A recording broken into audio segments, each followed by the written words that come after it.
it was awesome because as a project manager, I'd never had that kind of clout to that point, to that degree. And the people that I was working with, I could have faith in them because it was just the communication. It was all about communication. And that's something that working with these people, but also because of my previous experience, I kept harping on when I got to know everybody before we even broke ground on the project. And that's always been it's always been, everything I've done has a linchpin around communication. And I think that's what got me into that position. Right.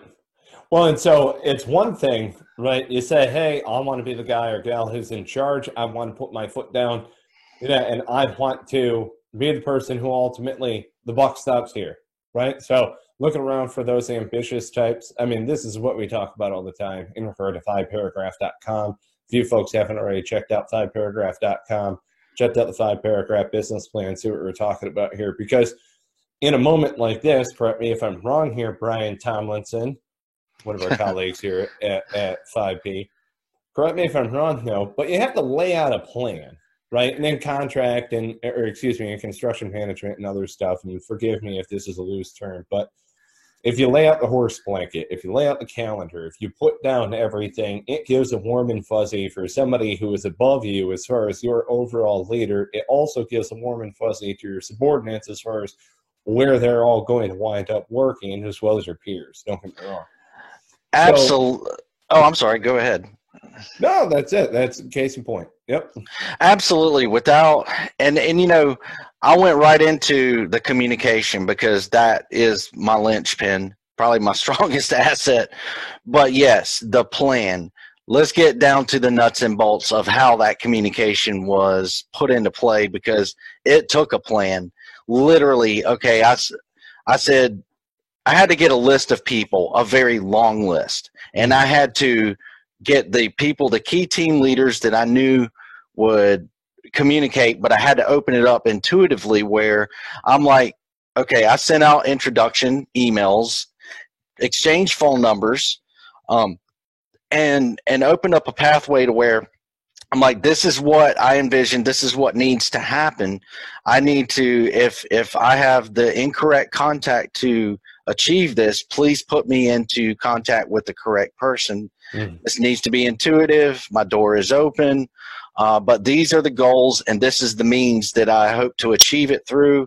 If you have ideas in how to facilitate this more effectively or efficiently in your given areas, that's what I want to be able to rely on you on.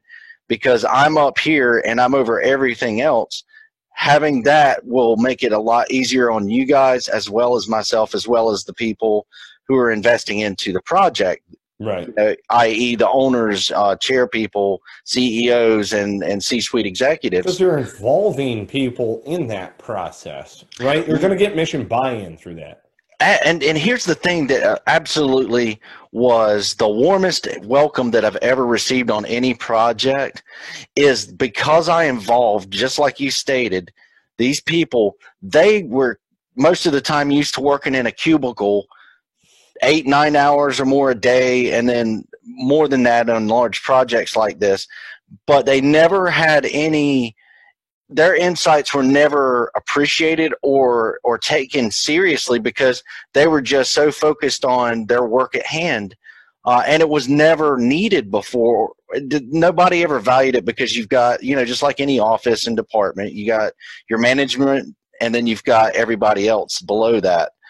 You got your team supervisors and respective leaders in those areas and smaller teams. But what happened is these people as specialists in each one of their fields, whether they were a computer or software architect or a software engineer or a hardware engineer, it took everybody being in their specialized field and communicating with me so that I could understand and identify the problem/opportunities so that we could work out a solution that worked for everybody seamlessly. And having that plan going down, just like as we do in 5P here, which if I had the formal layout and design for 5P and known you and been involved with this, it would have been even smoother.